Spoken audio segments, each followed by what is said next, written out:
Hello everyone, it's Jane here at the Stitchin' Post in Little Rock. I wanted to take a few minutes today to talk with you about picture smocking.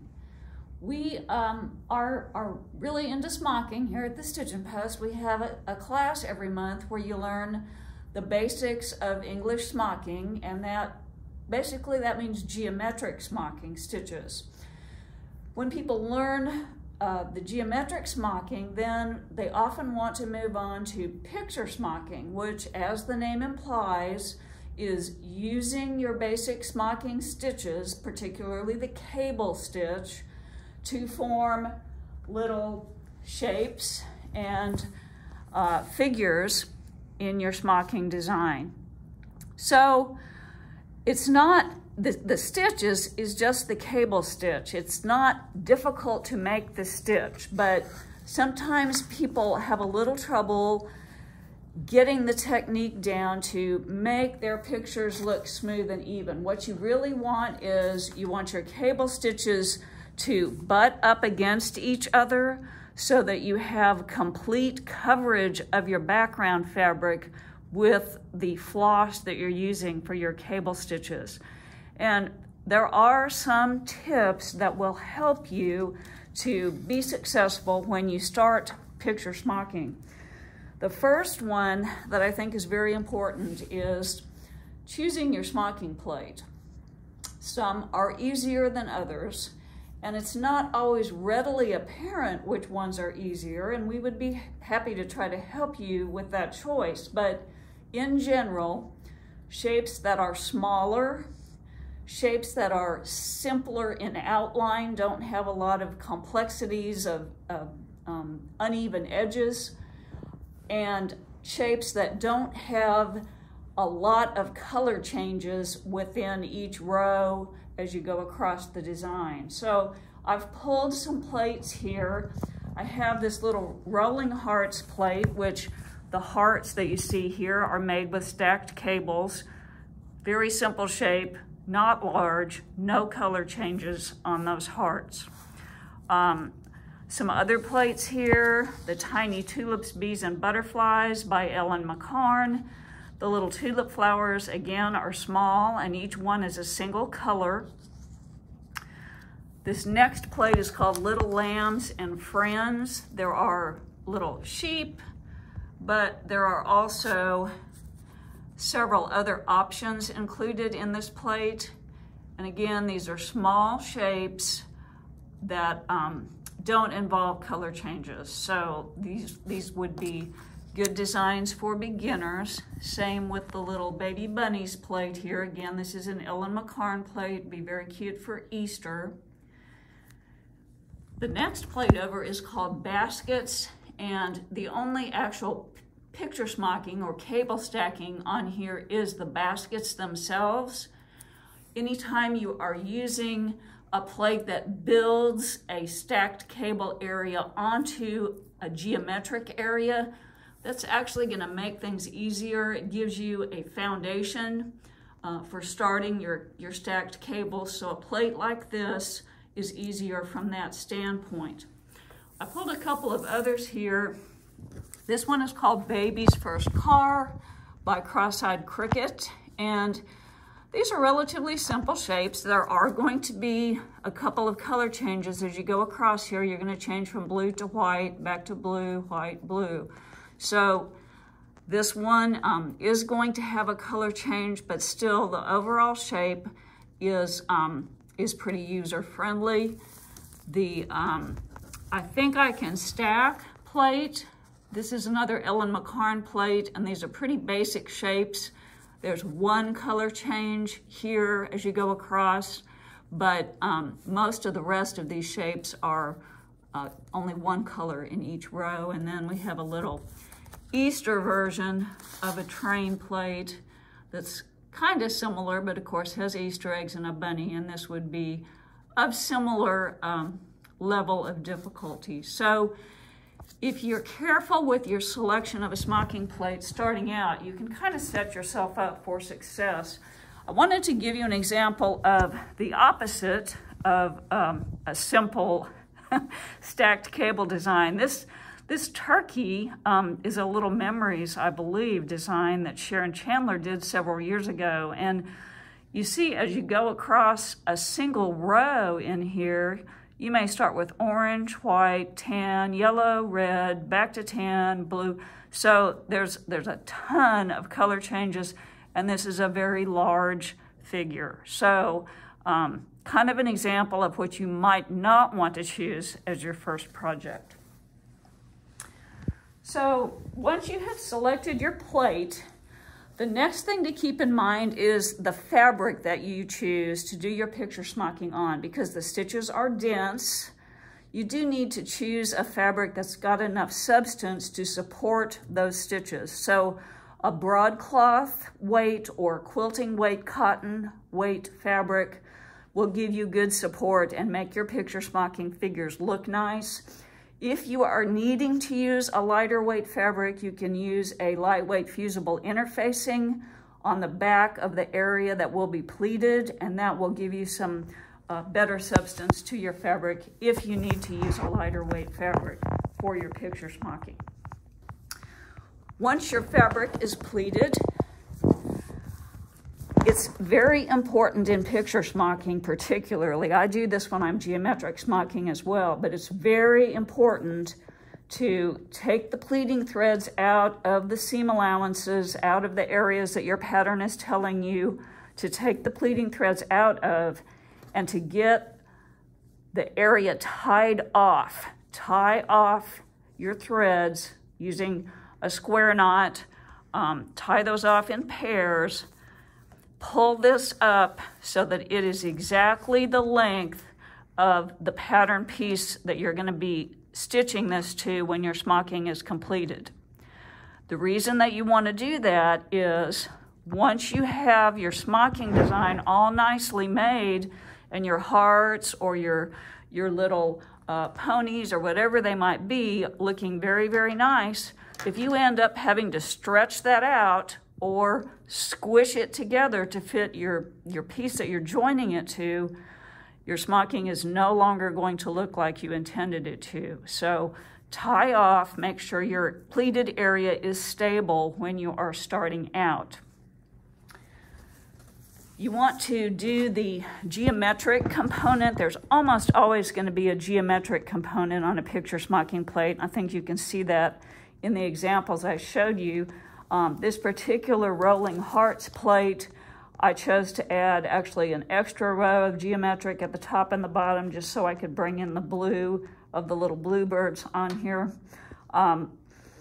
So you start by you follow the instructions in your plate, which are almost always going to tell you to do your geometric smocking first. And then you will switch and do your picture smocking. The areas that are not smocked on the front of your garment are going to need to be back smocked. And people differ in their opinions on when back smocking should be done. Some people prefer to do it before they do the picture smocking on the front. Some people prefer to come back and do it afterward. I personally like to do mine before I start my picture smocking. I find that it holds my pleats uniformly distributed and makes it easier to keep my tension even as I'm doing my picture smocking on the front. But that is something that you will need to decide as far as what works best for you. So when you've done your geometric smocking and perhaps your back smocking, you're then ready to start doing your stacked cable figures. In your geometrics, you typically use 3 strands of floss. When you're picture smocking, because you want to be sure you have complete coverage of your fabric, it's a good idea to use 4 strands, and sometimes you will even use 5 strands of floss. You do not want to use too long of a piece of floss. When I do geometric smocking, I tend to use a pretty long piece because I don't like to make extra knots. But in picture smocking, you definitely want to avoid wear and tear on your floss. That's what keeps it looking nice. So don't use too long of a starting strand of floss. Once you cut your length, about 18 inches or so, then fluff the ends. We're going to strip the floss, which means I'm going to take one strand. If you hold about 1/2 inch from the end here, you can grasp a single strand and separate it. Keep doing that. You can lie them down. Do that until you have the 4 strands that you want to work with. You can set the other 2 aside to be used later. And then put these back together. At this point, you can do what's called squeaking your floss, if you like. If you take a piece of felt that's damp and run your floss, pull your floss through it, wrap it around and pull it through, that will help those strands of floss to lie evenly.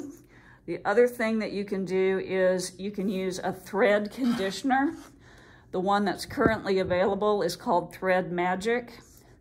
The one that was previously on the market was called Thread Heaven, and I still have some of that because it lasts a very long time, as does the Thread Magic. You simply take your floss and put your finger on top of this and pull your floss across the top of that thread conditioner.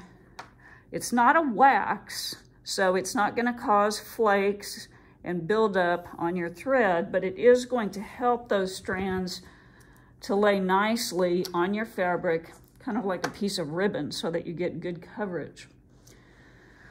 The needle that you use is important. Many people use a size 7 darner or even a 7 crewel needle for picture smocking.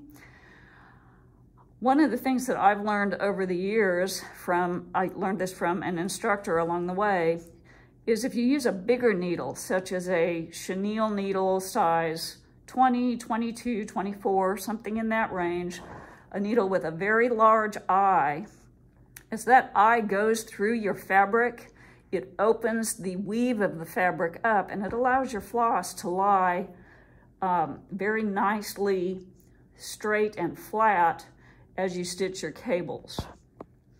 So I have chosen a chenille needle, and I would encourage you to experiment with that, because again, it's all about getting your stitches to sit correctly on your fabric. So you thread your needle, which once your needle is threaded, you can tie a knot in the end. This is going to be a large knot because you're using multiple strands of floss, but you want a good secure knot in the end. Your plate that you're using is going to guide you as far as where you're going to be starting the figure that you're doing. It's going to have an actual picture up here that shows you the stitches, and then it's going to have a diagram typically that shows you the count, the number of stitches in each of the rows.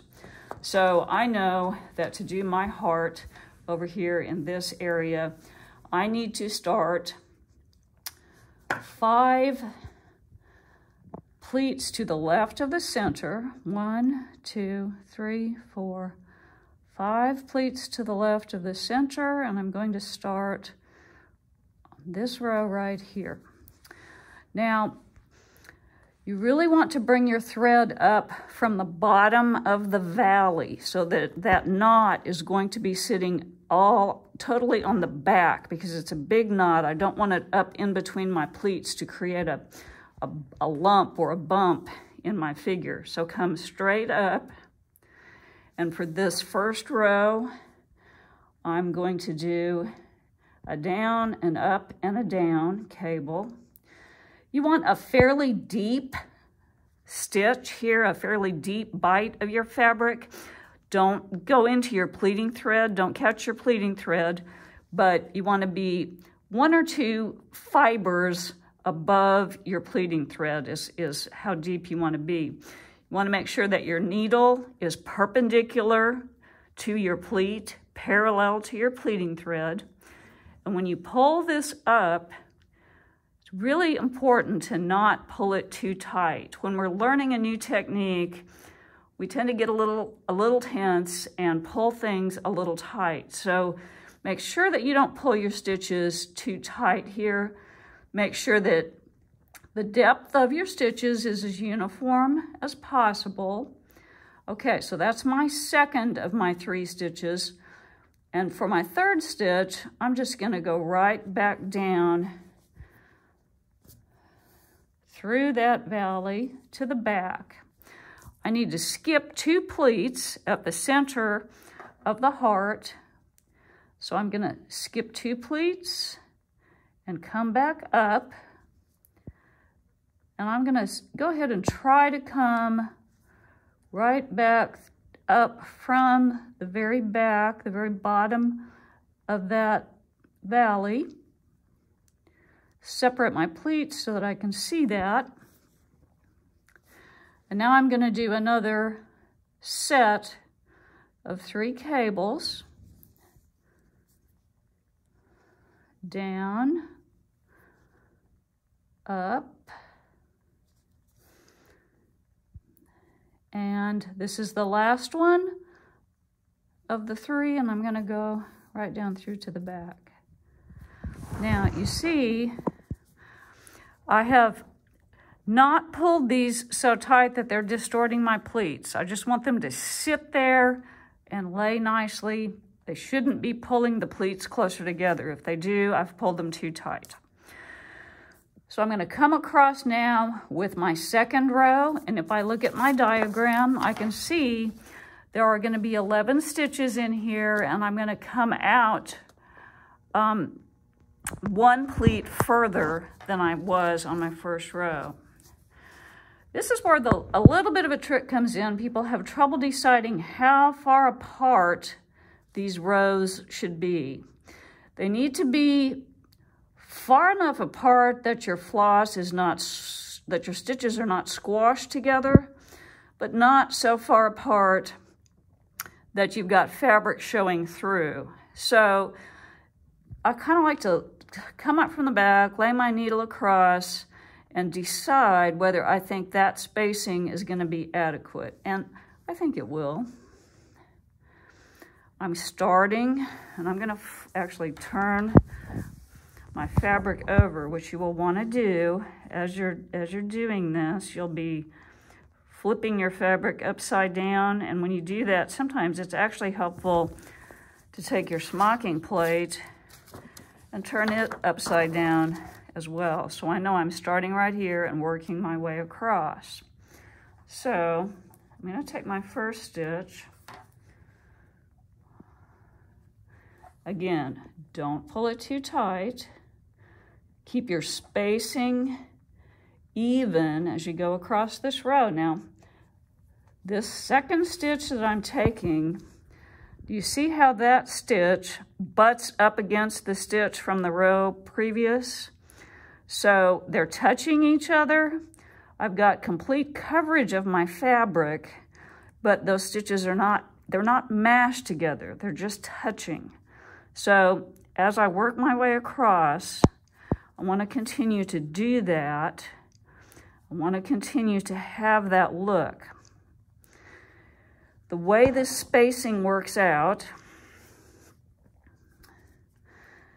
is you're going to have about 4 or 5 rows of cable stitches between each of your pleating rows. Don't worry too much about that. That will come naturally as you get your stitches spaced so that they cover your fabric without leaving gaps and without squashing your stitches. So I will just continue here following back and forth until I get each of the rows of my heart completed. And again, when I get ready to do the next row, I'm going to turn it so that I'm working left to right and turn it upside down each time as necessary to keep doing that. So that's pretty much the technique. If you are changing colors, you're going to take that thread to the back as I showed you whenever I was leaving a space between my stitches, and you would come up with your new color. Just always keep in mind that every cable stitch covers 2 pleats. 1 pleat that you've used previously and 1 new pleat. So when you bring in your thread to change colors, you're going to actually be coming up with your new thread in the middle of a previous cable stitch. So that's one of the reasons why it's best to get comfortable with the technique itself of getting these stitches physically stacked and looking like you want them to before you start introducing a lot of color changes. I hope that these hints have been helpful, and I hope that you will try picture smocking. There are so many cute options, and it's a lot of fun, and if we can help, we are more than happy to try to assist you. Thank you.